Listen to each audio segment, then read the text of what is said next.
नमस्कार दोस्तों, आपका स्वागत है आपके अपने YouTube चैनल आरसी न्यूज में। आज दिन शनिवार तारीख 27 अप्रैल 2024। चलिए जानते हैं आज दिन भर के मुख्य समाचार। 13 राज्यों में 88 सीटों पर वोटिंग खत्म। त्रिपुरा मणिपुर में 75% से ज्यादा मतदान। 2019 में इन सीटों पर 70.5% मतदान हुआ था। जी हाँ दोस्तों, 18वीं लोकसभा के चुनाव के लिए सेकेंड फेज में शुक्रवार 26 अप्रैल को 13 राज्यों और केंद्र शासित प्रदेशों की 28 सीटों पर वोटिंग हुई। त्रिपुरा में सबसे ज्यादा करीब 78.63% वोटिंग हुई। महाराष्ट्र, बिहार और उत्तर प्रदेश में सबसे कम 54% के आसपास मतदान हुआ। 2019 के आम चुनाव में इन सीटों पर 70.5% मतदान हुआ था। सुप्रीम कोर्ट में ईवीएम वीवीपैट के 100% मिलान की मांग खारिज। बैलेट पेपर से चुनाव नहीं होंगे, लेकिन कैंडिडेट की शिकायत पर ईवीएम जांच होगी। जी हां दोस्तों, सुप्रीम कोर्ट ने बैलेट पेपर से चुनाव कराने और इलेक्ट्रिक वोटिंग मशीन ईवीएम और वीवीपैट की 100% क्रॉस चेकिंग कराने से जुड़ी याचिकाएं खारिज कर दी है। लेकिन एक बड़ा फैसला भी दिया। कोर्ट ने ईवीएम के इस्तेमाल के 42 साल के इतिहास में पहली बार जांच का रास्ता खोल दिया। सुनवाई शुक्रवार को हुई और बेंच जस्टिस दीपांकर दत्ता और जस्टिस संजीव खन्ना की थी। दोनों ने एक मत से फैसला सुनाया। दिल्ली हाईकोर्ट बोला, केजरीवाल को सिर्फ सत्ता की चाह। उन्होंने गिरफ्तारी के बावजूद इस्तीफा नहीं दिया, व्यक्तिगत हित को सबसे ऊपर रखा। जी हां दोस्तों, दिल्ली हाईकोर्ट ने दिल्ली नगर निगम एमसीडी स्कूलों में 2 लाख से ज्यादा बच्चों को किताबें और यूनिफॉर्म मिलने में देरी को लेकर केजरीवाल सरकार को फटकार लगाई।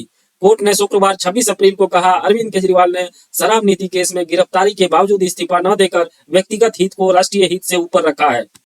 संदेश खाली में सीबीआई ने एनएसजी कमांडो के साथ सर्चिंग की। कई जगह हथियार, गोला बारूद मिला। यहां 5 जनवरी को ईडी टीम पर हमला हुआ था।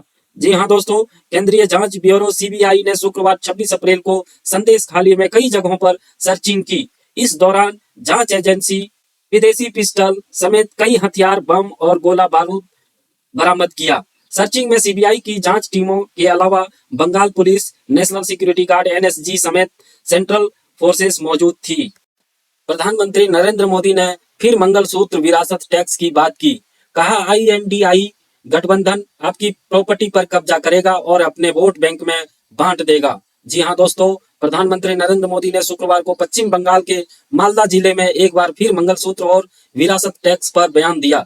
पीएम मोदी ने कहा कि आईएनडीआई गठबंधन महिलाओं, आदिवासियों और गरीबों के खिलाफ खतरनाक कानून लाना चाहता है। लोकसभा चुनाव 2024। अमित शाह बोले, राहुल चाहे जितना तुष्टीकरण करे, लेकिन जब तक भाजपा है हम पर्सनल लॉ को वापस नहीं आने देंगे। जी हां दोस्तों, केंद्रीय गृह मंत्री अमित शाह ने मध्य प्रदेश के गुना में कहा कि पिछले 10 सालों में पीएम मोदी ने जितने काम किए हैं उससे सिर्फ ऐतिहासिक कहा जा सकता है। शाह ने कहा, कांग्रेस ने घोषणा पत्र में कहा है कि मुस्लिम पर्सनल लॉ को फिर से लागू करना चाहते हैं, ट्रिपल तलाक फिर से लाना चाहते हैं। यह देश क्या शरीयत कानून से चलेगा?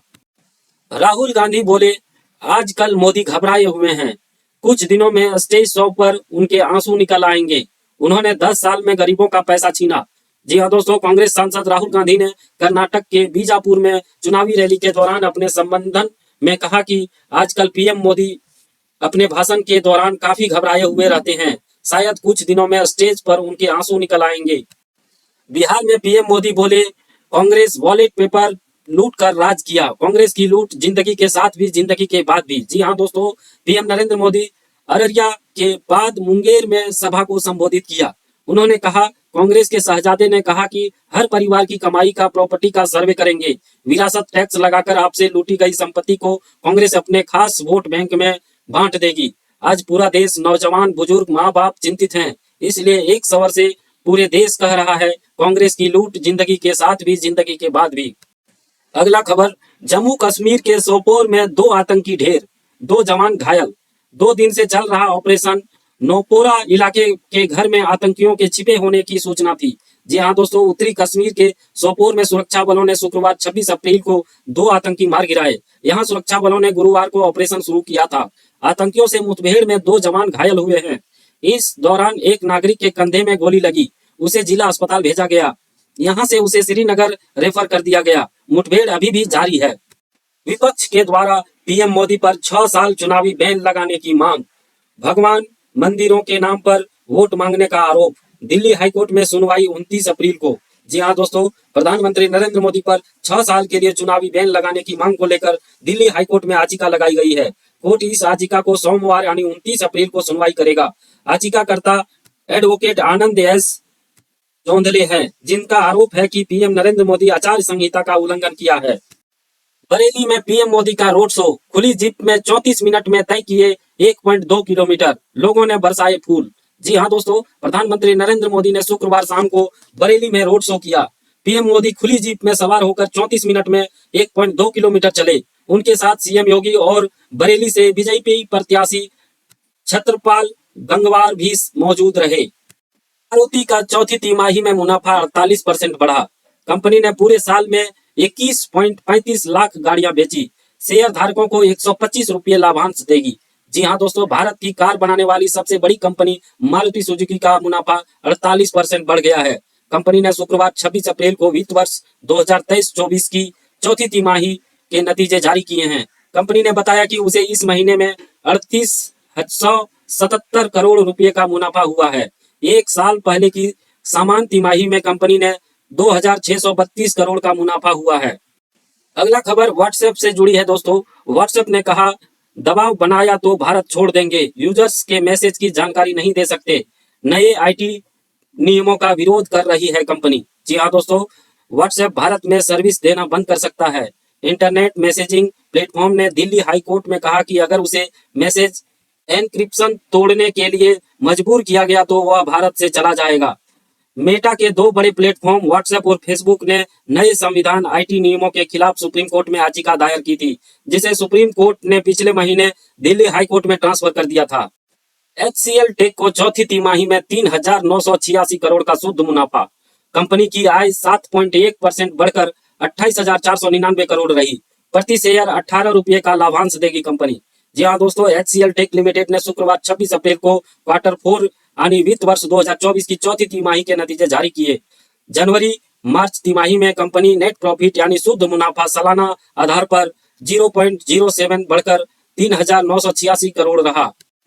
शेयर बाजार में सेंसेक्स 609 अंक की गिरावट के साथ 73,730 पर बंद। निफ्टी भी 150 अंक गिरा।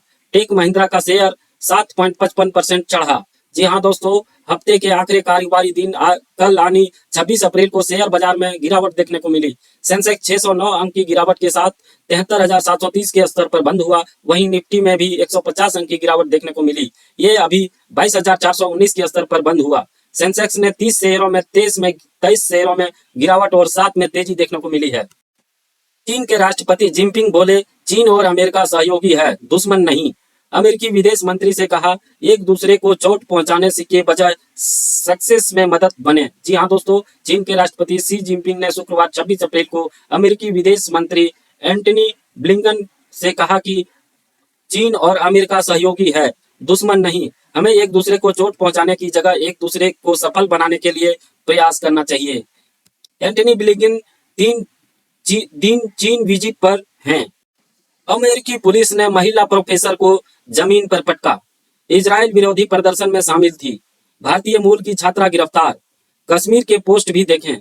जी हाँ दोस्तों, अमेरिका के विश्वविद्यालयों में इजराइल के खिलाफ प्रदर्शन हो रहे हैं। सरकार इन्हें दबाने के लिए लगातार छात्रों के खिलाफ कार्रवाई कर रही है। न्यूयॉर्क टाइम के मुताबिक अब तक 150 से ज्यादा छात्रों को गिरफ्तार किया गया है। गुरुवार को प्रदर्शन के दौरान अटलांटा के एमोरी यूनिवर्सिटी में एक पुलिसकर्मी ने प्रदर्शन कर रही एक प्रोफेसर को जमीन पर पटक कर गिरफ्तार कर लिया। अगला खबर विजय माल्या से जुड़ी है दोस्तों। विजय माल्या को फ्रांस के जरिए वापस लाने की तैयारी। दावा है भारत ने बिना शर्त प्रत्यार्पण मांग। माल्या की वहां भी 313 करोड़ की संपत्ति। जी हाँ दोस्तों, भारत सरकार भगोड़े शराब कारोबारी विजय माल्या को देश लाने की कोशिश कर रही है। इसके लिए सरकार ने फ्रांस के अधिकारियों से बिना शर्त माल्या को भारत को सौंपने की मांग की है। द इंडिया एक्सप्रेस ने रिपोर्ट में इसकी जानकारी दी है। ऑस्ट्रेलियाई पत्रकार का आरोप, भारत ने चुनावी कवरेज से रोका। अमेरिका बोला, हम राय नहीं देंगे, भारत किसे देश में रहने देगा ये उसका फैसला है। जी हाँ दोस्तों, भारत में ऑस्ट्रेलियाई पत्रकार को चुनाव कवरेज करने की इजाजत न मिलने के मामले में अमेरिका का बयान सामने आया है। अमेरिका के विदेश मंत्रालय के उप प्रवक्ता वेदांत पटेल ने कहा कि भारत किसे देश में रहने की इजाजत देता है यह उसका अपना फैसला है। आगे का खबर आईपीएल से जुड़ी है दोस्तों। पंजाब ने आईपीएल इतिहास का सबसे बड़ा टारगेट चेज किया। 18.4 ओवर में 262 रन बना डाले। कोलकाता के खिलाफ बेयरस्टो का शतक, शशांक की 50। जी हाँ दोस्तों, पंजाब किंग ने आईपीएल में टी20 इतिहास का सबसे बड़ा टारगेट चेज किया। टीम ने मौजूदा सीजन में 42वें मुकाबले में कोलकाता के खिलाफ 18.3 ओवर में 2 विकेट पर 268 रन बना दिए। ईडन गार्डन स्टेडियम में शुक्रवार को कोलकाता ने 20 ओवर में 6 विकेट पर 261 रन बनाए। आईपीएल का गणित, आरसीबी प्लेऑफ की रेस में कायम। कोहली ने के सबसे ज्यादा चौके, केकेआर के पास लीड बनाने का मौका। जी हाँ दोस्तों, विराट कोहली और रजत पाटीदार की अर्धशतकीय पारियों के सहारे आरसीबी ने सीजन के 41वें मुकाबले में सनराइजर्स हैदराबाद को 35 रन से हराया। हालांकि इस मुकाबले के बाद पॉइंट टेबल की पोजीशन में कोई बदलाव नहीं हुआ है। विराट कोहली 10 सीजन में 400 प्लस रन बनाने वाले पहले बल्लेबाज। बतौर ओपनर 4000 रन पूरे किए। पाटीदार की 19 बॉल में 50। जी हाँ दोस्तों, रॉयल चैलेंज बेंगलुरु आरसीबी ने आईपीएल 2024 के 41वें मुकाबले में सनराइजर्स हैदराबाद को 35 रन से हराया। हैदराबाद की राजीव गांधी इंटरनेशनल स्टेडियम में बेंगलुरु ने टॉस जीतकर बैटिंग करते हुए 20 ओवर में 7 विकेट पर 206 रन बनाए। जवाब में हैदराबाद की टीम 20 ओवर में 8 विकेट पर 171 रन ही बना सकी। बेंगलुरु आईपीएल सीजन में लगातार 6 हार के बाद जीती। हैदराबाद 4 जीत के बाद हारी। कोहली पाटीदार की 50, कर्ण द्विवेदी और ग्रीन को 2-2 विकेट। जी हाँ दोस्तों, रॉयल चैलेंज बेंगलुरु आरसीबी ने आईपीएल 2024 में दूसरा मैच जीता है। टीम ने सीजन के 41वें मुकाबले में सनराइजर्स हैदराबाद को 35 रन से हराया। बेंगलुरु सीजन में लगातार 6 मैच हारने के बाद जीती है, जबकि हैदराबाद ने लगातार 4 मैच जीत के बाद कोई मुकाबला गंवाया है। हैदराबाद के राजीव गांधी इंटरनेशनल स्टेडियम में बेंगलुरु ने टॉस जीतकर बैटिंग करते हुए 20 ओवर में 7 विकेट पर 206 रन बनाए। जवाब में हैदराबाद की टीम 20 ओवर में 8 विकेट पर 171 रन ही बना सकी। आईपीएल में आज दूसरा match Lucknow versus Rajasthan. Super giants का 5वीं बार होगा रॉयल्स से सामना। इकाना में पहली बार भिड़ेगी दोनों टीमें। जी हाँ दोस्तों, इंडियन प्रीमियर लीग आईपीएल 2024 में आज डबल डेयर एक दिन में 2 मैच खेला जाएगा। दिन का दूसरा मुकाबला लखनऊ सुपर जायंट्स एलएसजी और राजस्थान रॉयल्स आरआर के बीच होगा। मैच लखनऊ के भारत रत्न श्री अटल बिहारी वाजपेयी स्टेडियम में शाम 7:30 बजे से खेला जाएगा। टॉस शाम 7 बजे होगा। इस सीजन में दोनों टीमें दूसरी बार भिड़ेगी। पिछले मैच में राजस्थान ने लखनऊ को 20 रन से हराया था। दिन का पहला मैच दिल्ली कैपिटल्स डीसी और मुंबई इंडियंस एमआई के बीच खेला जाएगा। मैच दिल्ली के अरुण जेटली स्टेडियम में दोपहर 3:30 बजे से खेला जाएगा। रजत ने बैक टू बैक 4 6 लगाए। कर्ण ने रेड्डी को बोल्ड किया। कोहली ने लगाया स्ट्रेट 6। जी हाँ दोस्तों, रॉयल चैलेंज बेंगलुरु आरसीबी ने आईपीएल 2024 के 41वें मुकाबले में सनराइजर्स हैदराबाद को 35 रन से हराया। हैदराबाद के राजीव गांधी इंटरनेशनल स्टेडियम में बेंगलुरु ने टॉस जीतकर बैटिंग करते हुए 20 ओवर में 7 विकेट पर 206 रन बनाए। जवाब में हैदराबाद की टीम 20 ओवर में 8 विकेट पर 171 रन ही बना सकी। आपका बहुत बहुत धन्यवाद दोस्तों, हमारे YouTube चैनल आरसी न्यूज को देखने के लिए। आप ऐसे ही बड़ी खबरों को देखने के लिए हमारे चैनल को सब्सक्राइब और लाइक कर सकते हैं।